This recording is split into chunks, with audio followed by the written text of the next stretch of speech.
All right, you've heard me say as we switch gears to football here in Horns at Half Past that I think Texas is going to be the best defense in the country this year. There's a lot of evidence for that, but because they were really good last year, elite on the defensive side, but I think even better. Listen to, this is a national voice. This is David Pollack, former Georgia Bulldog, coming out of SEC Media Days. He also thinks Texas has a chance to be the best defense in all of college football. Give me all the defense, dude. It's next level. It's great players at every level. Who's the best pass rusher in the country? There's a list of a couple of guys. Colin Simmons is on it. If you want to go best linebacker in the country, there's a list of guys. Anthony Hill's on it. By the way, both of those guys are probably number one on my list. So that kind of gives you an idea. You go to the secondary and the safety positions, dude, same thing. It's got to be fun for Pete Kwiatkowski to have this stuff. The way he runs his system, what Texas has, the experience, the pass rush. Do you worry about defensive tackle a little bit? Man, a little bit, a tiny bit. But this defense is going to eat. They're going to be elite. All right, going to be elite. And there's David Pollack, NFL college football analyst. And you know what he said? That tiny bit at defensive tackle. But, Jack, I was doing the Tuesday night live stream on Texas Football last night, as I do every Tuesday. Missed a couple because I was on vacation. But was back last night with Rod and Jeff Howe. And one of the things Jeff Howe said to me, because he was talking about what he's heard through the summertime, and, the new additions that have come in this summer, on the defensive side of the ball, the one name he says he keeps hearing is Murad Watson, the Syracuse transfer. Murad Watson was a big get. And they spent on it because remember the defensive tackle position they've had to shore up last two off seasons because they've sent guys to the NFL, right? Alfred Collins and Vernon Broughton this past year, Tavondre Sweat, Byron Murphy the year before, and so they're having to plug it. And so they went and got in the early window. They went and got Cole Brevard from Purdue, who's likely to be a starter in the rotation there. He's a big guy. Started at Penn State, then to Purdue. Now he's at Texas. And then they got Travis Shaw from North Carolina, whose injuries have been his big problem. But they also then said, you know what, Murad Watson's a young guy. He's only a sophomore. He had a freshman great year at Syracuse, and they got in the portal bidding with him and got him. And he can be on this defensive line for a couple years now for Texas, and he's really good. I heard what Jeff Howe said was he's hearing that they think he could be an all-SEC level player at defensive tackle. So if that's happening, along with Alex January and some of the other D tackles, to a fair point from David Pollack that you worry a little bit about D tackle, Murad Watson. Obviously, Jack Endries, the tight end, is going to have an immediate impact. Emmett Mosley at receiver through the portal. But Murad Watson, remember the name as we are 38 days out.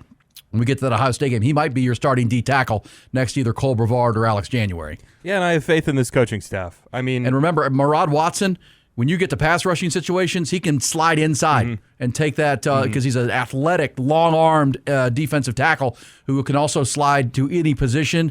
They love his versatility. Murad Watson, a big name for Texas. Yeah, and this was the concern after losing Tavondre Sweat and Byron Murphy. It's like, yeah, we went and got all these unknown guys through the portal, a bunch of fifth-year seniors, and or however many year seniors with Bill Norton and Tia Savea and names like that. And guess what? It was one of the strengths of the team. How many goal line stands did that team have in conference play alone against Texas A&M? Well, and you got to have bodies. Sark knows that. You have to be 6 deep at D tackle. So even if they're just big guys, they can hold up the line for a few plays. They're big guys that are always going to be fresh. Right, and so they're never going to – and now you see Texas in this year's recruiting class, last year and then this year, they're really trying to develop those young defensive linemen.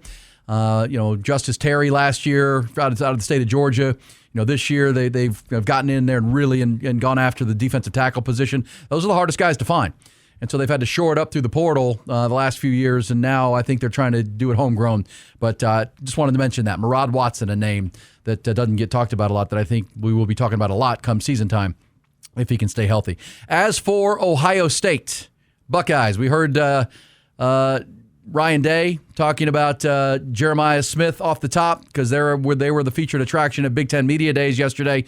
Wanted to hear this one too because this is a fair question of Ryan Day. Texas plays the Buckeyes in 38 days. The question, is there a hangover? Is there we got our championship. We're going to bask in the glow. At least yesterday in Las Vegas, Ryan Day says no way. We have guys like Caleb and Sonny and Jeremiah and a bunch of the guys that we have.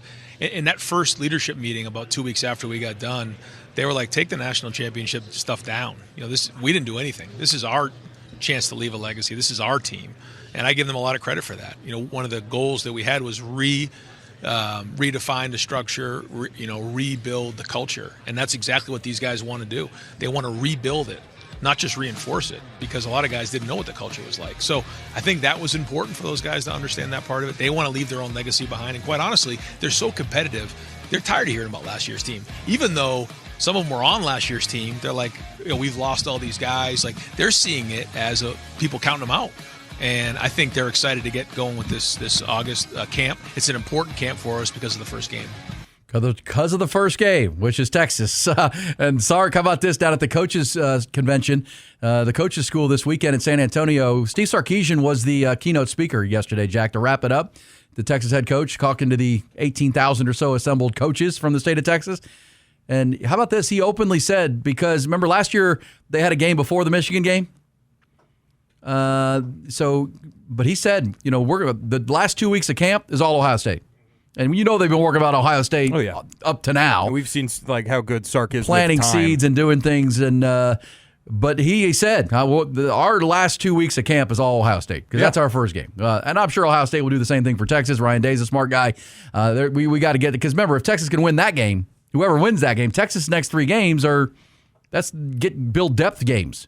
San Jose State, UTEP, Sam Houston. Yeah, you don't want to see C.J. Baxter in the field in those games, right? No, well, maybe, but you're going to see a lot of guys in the game, exactly. Right? That's where you start to build because that's how the Texas schedule stacks up. If you can beat Ohio State like you did Michigan, like you did Alabama 2 Septembers ago, man, because then you get 3 games you're going to roll, then you get a bye week to really build some depth, and then you hit that Florida-Oklahoma stretch in October and try to hit the accelerator and get C.J. Baxter fully integrated into that run game and all those type of things. As for Ohio State, the question obviously is quarterback.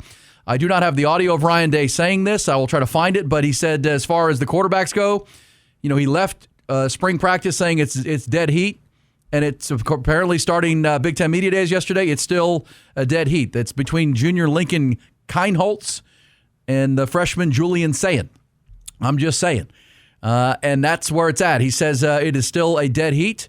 They enter training camp next week. He said they've both been throwing to the wide receivers. I ask those guys all the time. They like both of them. We're going to put them in as many competitive situations as we possibly can to figure out who handles that best. We've got to be on point week 1. We can't be messing around. I know we'll need those guys in that room. But when you look at Will Howard, he was a guy who was older, was experienced, and was able to sustain it the entire season. But they need to find their quarterback. Right now they don't have it. Most people think it's Julian Sayin. Some close to Columbus might say it's the more experienced Lincoln Kienholz, who's probably not the talent there, but we'll all find out. Much like Michigan last year with Sharon Moore, they weren't sure who their quarterback was going to be, and that played a huge advantage to Texas. And that's why, if you heard Ryan Day right there a minute ago, you want to play Ohio State week 1, not week 8. That Texas catches them week 1, where they're still trying to figure out who the quarterback is. And even in competitive practices, it's hard to figure out who that guy is. Is Julian Sayin, the transfer in from Alabama, is he a guy that can be that guy and by the way, against this defense? That's going to be a tough call for Ryan Day. It's not Will Howard, who's played a lot of football before he took the snap last year. It is one of these guys has never started a game at Ohio State against what could be the best defense in the country. They've been in the program for a while, so I suppose there is that, but we've said on this show before, Texas has the advantage of playing Ohio State week 1 and not week 11. Well, look, and Texas has the advantage of having Arch Manning have started games. Yeah.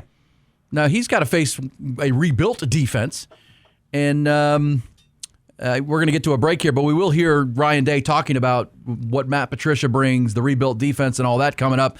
But that's going to be the ongoing conversation. Who wins that battle? Lincoln Kienholz and Julian Sayin. One of those guys will be under center for Ohio State. That's a big advantage for Texas. Or can you make it an advantage with that pass rush, with what David Pollack just said? I think so.